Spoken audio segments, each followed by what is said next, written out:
Ezequiel 27, a partir do verso 1, diz aqui: a mão do Senhor estava sobre mim, e me carregou para fora no Espírito do Senhor, e me pôs no meio de um vale que estava cheio de ossos, e me fez passar ao redor deles. E eis que eram muitos no vale aberto, e eis que eles estavam muito secos. E ele me disse: filho do homem, podem estes ossos viver? Eu respondi: ó Senhor Deus, tu sabes. Verso 4, verso 9. Novamente ele me disse: profetiza sobre estes ossos, e dizer-lhes: ó vós, ossos secos, ouve a palavra do Senhor. Esse último trecho do verso 4: ó vós, ossos secos, ouve a palavra do Senhor. Ouve a palavra do Senhor.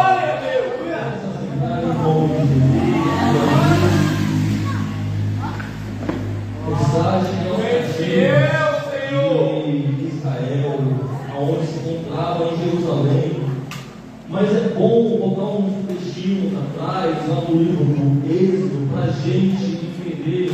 Êxodo 19, capítulo 19, verso 5, vai dizer que Deus escolhe o povo de Israel como um tesouro peculiar. Deus fala: se este povo ouvir a sua voz, ficar nos seus estatutos, obedecer a sua palavra e não quebrar o pacto, este povo seria um tesouro peculiar. Se eu fosse dar um título para essa mensagem: o que fazer quando perdemos a esperança? Aleluia! O que fazer quando perdemos a esperança? Então, o povo de Israel é um povo aonde, entre todos os povos da terra, é um povo que o próprio Deus escolheu como um tesouro peculiar. Mas havia uma condição: se este povo permanecesse nos caminhos do Senhor, se esse povo se apegasse à voz do Senhor, se esse povo permanecesse com pacto firmado na presença do Senhor. Então, entre todos os povos da terra, seria o povo tesouro peculiar de Deus. No livro de Deuteronômio, capítulo 28, Deus vai colocar uma bênção e uma maldição. Se o povo obedecer a Deus, muitas bênçãos iam vir sobre aquele povo, muitas bênçãos ia seguir aqueles povos, aquela nação de Israel. Se o mal entrasse por uma porta, o certo teria que sair. Então o mal não teria legalidade sobre a vida do povo hebreu. O mal não teria legalidade para permanecer no meio do povo hebreu. Mas havia também a maldição. Se o povo se desviasse do caminho do Senhor, muitos males, muitas maldições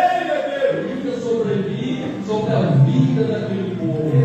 Então Deus diversas vezes vai advertir o povo: quando chegarem à terra onde prometi aos vossos pais que sabemos que é Abraão, Isaque e Jacó, quando chegar à terra onde prometi aos vossos pais, se atentai, cuidai para não praticar as mesmas práticas, a idolatria que o povo que habita lá pratica. Vocês retirando este povo, estou colocando vocês lá. Então não vai praticar as mesmas práticas, não vai fazer o que aquele povo faz. Aí no livro de Deuteronômio, capítulo 31, verso 16, Deus vai chamar Moisés e Josué ao tabernáculo. E Deus vai falar para Moisés que Moisés ia descansar juntamente com os seus pais. Moisés ia morrer, mas porém Deus sabia que este povo futuramente, após a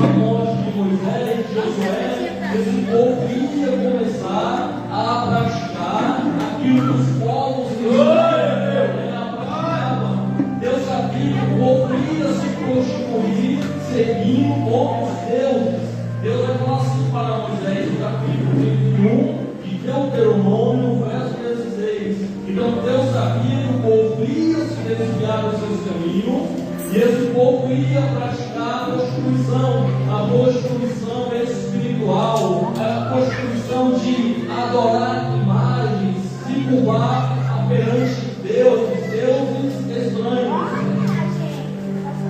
Livro de Levítico, só no livro de Juízes, o povo vai passar cerca de 6 períodos de cativeiro. Josué vai morrer, agora vai ficar os anciãos, o povo que conheceu a Deus, porém os anciões, o povo que conheceu a Deus vai morrer. Então vai surgir uma nova geração, vai surgir um novo povo, onde esse povo ele não conhece a Deus. Esse povo vai começar a se prostituir, adorando imagens de escultura, adorando outros deuses, seguindo a outros deuses, a qual não era o Senhor. E Deus ele vai falar no capítulo 2 de Juízes, porque vós não tiraste os altares que era para ser derribado, então este povo vai permanecer aqui, eu não vou tirar este povo daqui, e esse povo, esses deuses, vai servir como espinho, como laço, como uma armadilha para nós mesmos. Eu vou usar esse povo para corrigir vocês. Agora, 6 períodos de cativeiro, só no livro de Juízes, Israel vai passar por 6 períodos de cativeiro. Aí Deus vai levantar Juízes, o povo volta para Deus. Os juízes morrem, aquele povo que conhecia Deus morre, surge uma nova geração. Aí aquela nova geração que surge vai se voltar à idolatria. Aí Deus vai voltar a levantar juízes. Aí o povo retorna para Deus. Deus tira o povo do cativeiro. Aí o povo que conheceu a Deus novamente morre. Aí surge uma nova geração. Aí esse povo se volta para a idolatria, volta para o paganismo. Aí vai surgir um juiz diferente, aonde ele é juiz, sacerdote e profeta, conhecido como Samuel. No livro de 1 Samuel, no seu capítulo 8, Samuel está velho. Samuel vai colocar os seus filhos para julgar o povo, a nação de Israel. Agora o povo não está contente com os filhos de Samuel, pois os filhos de Samuel não seguem os mesmos passos do seu pai. Não é justo, não é correto, não levam o povo para Deus, são pessoas vis, são pessoas corruptas. Então Deus, o povo não se agrada dos filhos de Samuel.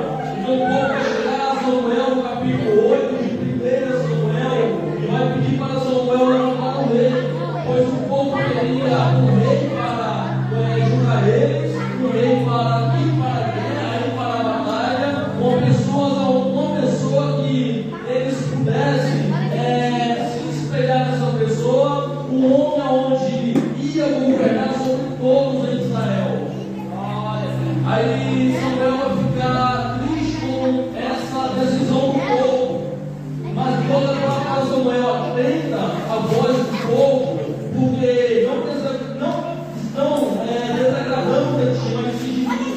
Pois esse povo, desde que eu tirei do Egito, esse povo se voltou para a prática da idolatria, a prática da prostituição, como eu falei, prostituição espiritual, aonde estão adorando imagens, adorando outros deuses, a qual seus pais não conheceram.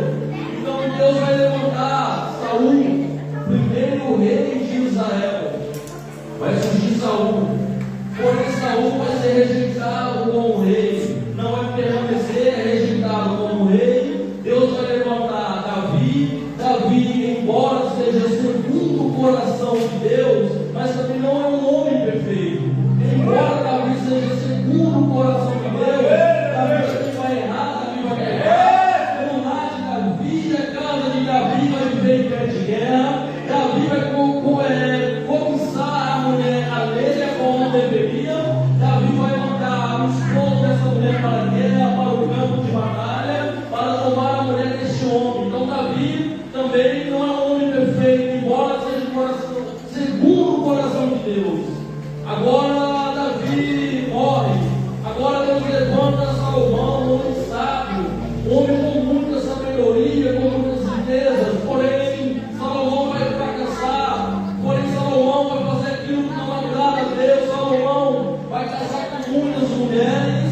E o que Deus mais odiava, mais detestava, Salomão vai trazer para Israel as suas esposas, mulheres idólatras, mulheres que não conheciam a Deus, mulheres que não andavam com Deus, mulheres que serviam a deuses estranhos, e vai trazer idolatria para Israel. Isso vai indignar a Deus. A atitude de Salomão vai desagradar a Deus. Agora Deus vai dividir o reino. Porém, três reis vai governar sobre Israel. Somente 3 reis. Aí no ano 931 a.C., Deus ele vai dividir o reino após a morte de Salomão. Vai passar a ter 2 tribos ao sul e 10 tribos ao norte. As 10 tribos do norte são todos reis perversos, reis que não servem a Deus, reis que trazem idolatria para Israel. No ano 722 a.C. vai ser destruído o reino do norte, mas porém o reino do sul vai permanecer e vai alternar entre reis bons e reis ruins. Aí no ano 586 a.C., e aqui eu começo a pregar, 586 a.C., Jerusalém vai ser destruída. E fala porque o meu povo desobedeceu a voz do Senhor. O tesouro peculiar de Deus, o povo que é escolhido para ser diferenciado entre todos os povos. Israel era um caminho de luz, era um povo para ser um caminho de luz, um caminho de salvação, ser uma referência para todos os povos da terra. Esse povo agora vai ser destruído porque não obedeceu a voz de Deus. Esse povo vai quebrar agora o pacto, não vai permanecer na presença do Senhor. Agora o juízo vai vir sobre este povo. E vários profetas vai pregar para este povo, vai trazer profecias para alertar este povo, mas porém o povo não vai dar ouvido à voz dos profetas. Deus vai levantar Isaías, Deus levanta Abacuque, Sofonias, Ageu, entre outros profetas, vai pregar sobre a queda de Jerusalém, mas porém o rei que habitava em Jerusalém, aquele povo queria ouvir profecias de bênçãos, profecias que tudo estava bem, mas desconhecia, sabia que nada estava bem, sabia que o povo tinha se quebrado o pacto e que o povo não estava fazendo aquilo que o Senhor ordenou. Aí agora Jerusalém vai ser queimada, o templo vai ser saqueado, sacerdotes vão morrer, o povo agora vai cativo para a Babilônia. Agora imagina um povo que tinha um exército, um povo que tinha um rei, um povo que tinha uma cidade fortificada, um povo que tinha uma pátria, um povo que tinha leis, estatuto. Agora esse povo vai ser cativo. E esse povo, quando chega ao cativeiro, ao longo dos anos, esse povo vai perder a esperança.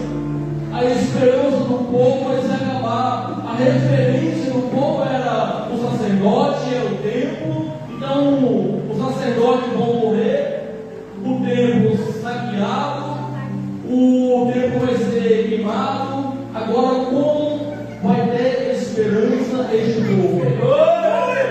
Agora vai acabar a esperança deste povo, um povo aonde está cativo. E o que chama a atenção, mesmo no cativeiro, Deus ele não vai abandonar este povo.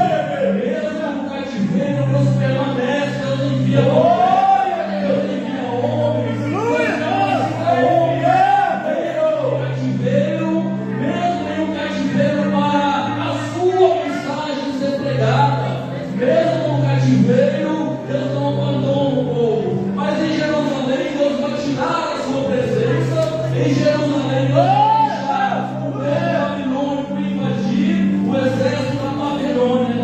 agir naquele lugar e destruir a cidade por causa da idolatria, por causa do pecado, por causa da corrupção. Agora o profeta vai ser pego em espírito. Deus vai levar o profeta agora em espírito e vai mostrar um vale de ossos secos. O profeta não está entendendo o que significa aquele vale, só está vendo um monte de ossos secos. A Deus vai perguntar para o profeta: pode esses ossos viver? Pode esses ossos vir à vida? Pode viver estes ossos? O profeta vai dizer: Senhor Deus, tu o sabe. Tu o sabe. Deus ele vai te colocar em situações, em ambientes onde o povo, a situação não vai ser favorável. Deus vai te colocar em ambiente onde vai ter pessoas espiritualmente mortas. Mas Deus ele vai te dar uma palavra. Deus ele vai te dar uma direção. Venha falar com essas pessoas. Pois havia um vale de ossos secos. E o que me chama a atenção quando o profeta fala: ó vós, ossos secos, ouve a palavra do Senhor. Ouve a palavra do Senhor. Então, hoje em dia, os vivos deixaram de ouvir a voz. Aqueles que são vivos deixaram de ter sensibilidade, de querer ouvir a voz do Senhor. O profeta fala para um monte de ossos secos: ouve. O profeta está conclamando um monte de ossos a ouvir a voz do Senhor. Pessoas que nos dias de hoje têm feito mestre para elas mesmas. Pessoas que hoje não aceitam mais ouvir a sã doutrina do Senhor. Pessoas que não suportam mais palavras de correção. Pessoas que não aceitam mais ouvir a voz do Senhor. E por conta disso, há muitos cativos em cativeiro espiritual, por conta da rebeldia daquele povo judeu, do povo de Israel, por não querer atentar à voz do Senhor. Aquele povo estava cativo, e muitos estão cativos nos dias de hoje, porque não querem mais ouvir a voz do Senhor, não querem mais ouvir a sã doutrina. Ouvir palavras que vai massagear o ego, palavras que não confrontam, palavras que não exortam, que não corrigem. Vinde como estáis, mas não permaneça como estáis. Tem pessoas que têm um monte de defeito lá no mundo, mas não quer transformação, não aceita a transformação, mas quer entrar no céu. No céu não é lugar de pecador, não. No céu é lugar de santo. Então, se eu e você não ter uma transformação, não trilhar pelo caminho estreito, não conseguimos entrar pela porta estreita. Tem pessoas que estão trilhando pelo lado, mas quer passar pela porta estreita. É impossível.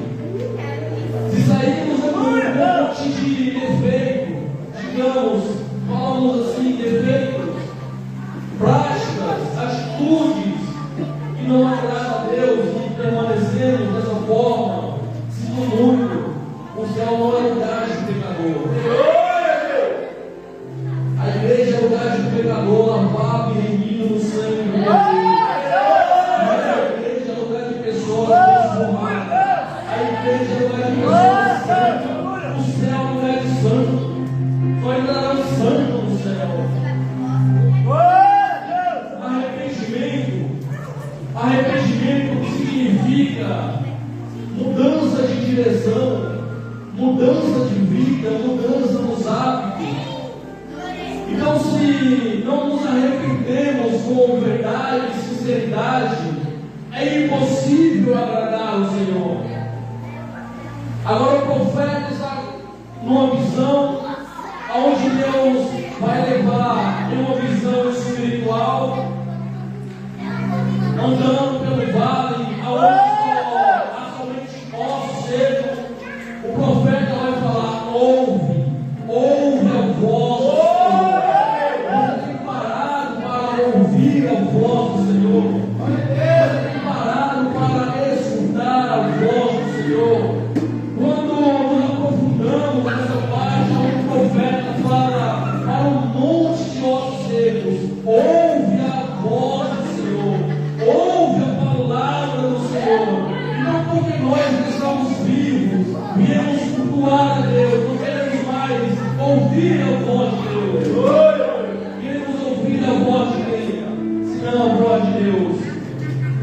O povo de Jerusalém tinha deixado de ouvir a voz de Deus e começou a ouvir a voz de falsos profetas, a voz do próprio rei, e deixou de ouvir a voz de Deus. Assim acontece em nossas vidas, quando nós falamos de ouvir a voz dos homens e mulheres de Deus, para ouvir a voz do porradeiro, para ouvir a voz de caluniador, para ouvir a voz daquele que não serve, nos encontramos em cativeiro. A nossa vida espiritual fica amarrada, a nossa vida ministerial fica amarrada, a nossa vida conjugal, sentimental, familiar, profissional, todos os sentidos ficamos aprisionados porque deixamos de ouvir a voz do Senhor. O que mais tem acontecido? Igrejas mortas espiritualmente, igrejas que não se sente mais a presença do Senhor. Sabe por quê? É um inflamando o outro. Quando você coloca a brasa na churrasqueira, a brasa ela tem de uma acender a outra. Mas se você coloca água gelada no congelador, ela vai pedrar. O mesmo acontece com pessoas frias, pessoas mortas, pessoas que não têm compromisso com Deus, não têm compromisso com a verdade, não têm compromisso com a verdade. Essas pessoas começam a inflamar, uma esfriando a outra. E há igrejas vazias, há igrejas que estão mornas, igrejas frias, sem a presença de Deus, porque falta pessoas que verdadeiramente venham inflamar uma a outra para acender a chama do Espírito Santo. E o que fazer quando acaba a esperança? O que fazer quando a esperança ela se acaba, não há mais esperança? Esses ossos secos representavam a casa de Israel, o povo de Israel. No mundo espiritual eram pessoas sem vida, no mundo espiritual eram pessoas mortas, pessoas sem a presença de Deus, pessoas sem a presença de Deus. No mundo espiritual, caveiras ambulantes, pessoas sem vida, pessoas sem um fôlego de vida, sem a presença de Deus. Este povo tinha acabado a esperança, não havia mais esperança para este povo. O profeta começa a profetizar sobre o vale de ossos secos. Então começa a vir os deus, os tendões, mas algo vai faltar às pessoas. O povo agora não era só ossos secos. O profeta vai começar a profetizar e cada osso junta ao seu osso. Cada osso vai se juntar no seu devido lugar. Quando eu e você começamos a profetizar em nosso lar, em nosso ministério, em nosso trabalho, nossa vida começa a ficar. Quando nós começamos a profetizar, a determinar vitória, as coisas mudam, a situação vai mudar, o cativeiro vai mudar. Tem que ter profecia, tem que ter oração, temos que declarar, profetizar, aonde estivermos, em nosso ministério, em nosso lar, em nosso trabalho, profetiza, filho do homem. Começa a profetizar e a determinar a vida, começa a determinar a cura, começa a determinar a libertação, começa a profetizar a prosperidade, começa a profetizar a bênção. Mas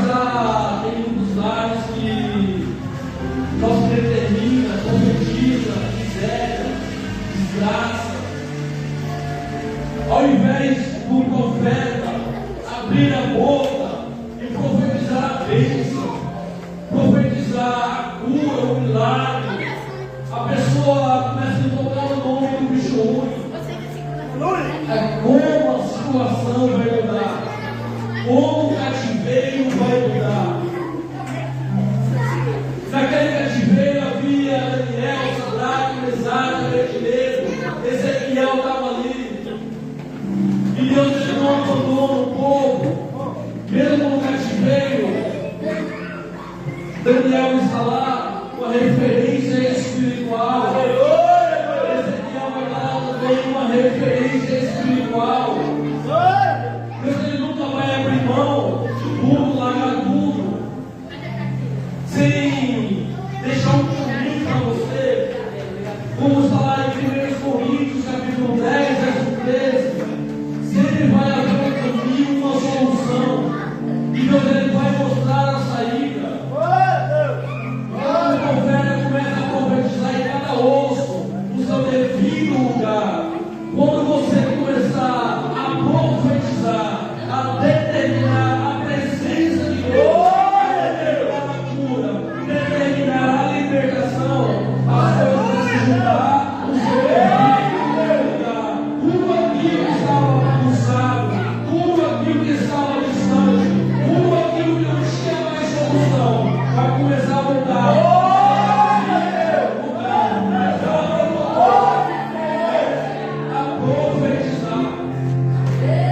Profetiza, filho do homem. Profetiza. Agora que eu imagino o verso 10, do 37, ele diz aqui: então eu profetizei como ele me havia ordenado, e o fogo veio para dentro deles, e eles viveram e se levantaram sobre os seus pés, um exército extremamente grande. Então ele me disse: filho do homem, esses ossos são toda a casa de Israel. Eis que eles dizem: nossos ossos se secaram e nossa esperança está perdida. Nós estamos cortados fora por nossas partes. Portanto, profetiza e dizei: assim diz o Senhor Deus, eis o meu povo, e eu abrirei os vossos túmulos, e vos farei sair dos vossos túmulos, e vos darei a terra de Israel. Para aquele povo tinha acabado a esperança, não havia mais esperança para aquele povo. E quando a esperança ela se acaba, o que fazer? Somente intervenção divina. Quando não há mais esperança, somente intervenção divina. Pois quando muitas das vezes há esperança, a gente pode ter, achar que é com a força do nosso braço, é com o nosso intelecto, é com a nossa capacidade que estamos saindo daquela situação. Mas não havia mais esperança para aquele povo. Por isso que é um provérbio: a esperança é a última que morre. Quando acaba a esperança, já era. Aquele povo estava frio espiritualmente, aquele povo não cria mais em Deus, aquele povo achava que Deus não ia fazer mais nada em prol da vida deles, porque foi muitas falhas, foi muitos erros. O povo quebrou o pacto sucessivamente, várias vezes. Então aquele povo, ao ver o templo ser queimado, saqueado, o sacerdote, que era uma referência espiritual, ser morto, então acabou a esperança para aquele povo. E quando a esperança ela se acaba, somente intervenção divina. Intervir já era, está acabado, não há esperança. Mas Deus interviu, Deus enviou o profeta vai pregar para o povo, o profeta vai profetizar o vale. A esperança começa a voltar. Não vai dar mais para a gente se alongar muito, mas a gente está vendo o livro de Jeremias, o que foi profetizado aqui, o povo retornando para a sua terra. Primeira leva com Zorobabel, depois Esdras, depois foi juntamente com Neemias. Deus tirou o povo do túmulo, tirou o povo da sepultura e levou o povo para a sua terra. A profecia levou anos para se cumprir, mas se cumpriu. Muitas das vezes Deus te prometeu algo e passou 1 ano, 2 anos, você acha que Deus ainda não vai cumprir na sua vida, mas Ele vai cumprir. Ele vai cumprir. Agora, não quebre o pacto, não quebre a aliança, pois por quebrar o pacto, quebrar a aliança, esse povo pagou um alto e grande preço. 70 anos de cativeiro. Assim acontece em nossas vidas quando deixamos de ouvir a voz do Senhor, quando deixamos de ouvir a voz de Deus para ouvir a voz do homem. Não dê ouvido à voz do homem, o homem que não está te levando para Deus, está te levando para Deus, é pedra de tropeço para a tua vida. Aquele e aquela que não te aproxima de Deus ainda é um laço para a tua vida. Aquele e aquela que só para te agoniar, voltar, só vê defeito aonde não tem, vê defeito, não vê qualidade em nada. É pedra de tropeço para a tua vida, é espinho, assim como está no livro de Juízes, capítulo 2, é espinho para a tua vida, para os teus pés. Eu lembro quando eu era novo, convertido, chegava para mim e falava: Deus está tirando as falsas amizades da tua vida. Comece a andar com homens de Deus, pessoas de Deus.